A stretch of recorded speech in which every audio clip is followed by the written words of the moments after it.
Թուրքիայի նախագահ Ռեջեփ Թայիպ Էրդողանը հերթական անգամ անդրադառնալով Հայաստան-Ադրբեջան խաղաղության գործընթացին նորից շեշտել է այսպես կոչված Զանգեզուրի միջանցքի կարևորությունը ոչ միայն տարածաշրջանի, այլև Թուրքիա եւ թուրքական աշխարհը կապելու գործում։ Այս համատեքստում Դոլմաբահչեի ղեկավարն ուղիղ դիվանագիտական ուղերձ է հղում Իրանին, հույս հայտնելով, թե Թեհրանը կաջակցի այդ ծրագրին։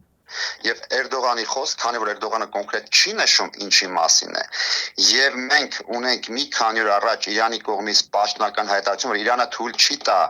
եւ հորդորում է Հայաստանին չգնալ այլ երկրներին ճնշմանը եւ Հայաստանի միջով տարածք տրամադրել, մենք հասկանում ենք, որ հենց առաջին դեմքով նկատի ունի հենց Իրանին Հայաստանի տարածքում անցնելուն համաձայնության տալուն։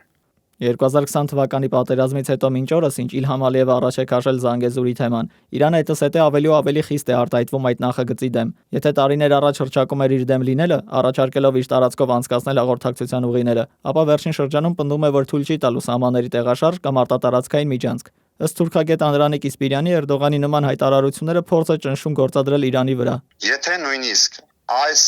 ընթացքում չհաջողվի Իրանին համոզել փակ ճանապարհով, այսպես դիվանագիտական ճանապարհներով չհաջողվի Իրանին համոզել եւ ի վերջո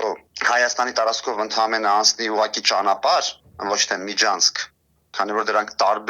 լրիվ տարբեր են իրարից լինում։ Միջանցք Թուրքիա եւ Ադրբեջանը ուզածն է, որ ուղղակի տարածք տրամադրվի իրենք առանց որևէ հսկողության գնան, իսկ Հայաստանը պնդում է, որ դա պետք է լինի միջազգային բոլոր նորմերին համապատասխան ճանապարհ եւ Ադրբեջանը Թուրքիան կարող են իրար հետ շփվել։ Տարածաշրջանային կոմունիկացիաների ապաշրջափակման հարցը շարունակում է մնալ բարդ աշխարհաքաղաքական խնդիր, որտեղ վերլուծաբանների համոզմամբ տարածաշրջանային տերությունների շահերը ռազմավարական հակասությունների մեջ են։ Լուծումը նրանք համարում են փոխադարձության սկզբունքի պահպանությունը, եւ եթե Հայաստանին 3.5 տասնամյակ շրջափակած Ադրբեջանը հարևանին արտատարածքային միջանցք չի տրամադրելու, ապա որ իրավունքով է նման հարմարավետություն պահանջում նույն Հայաստանից։ Դավիթ Գենջոյան, Reopen Media։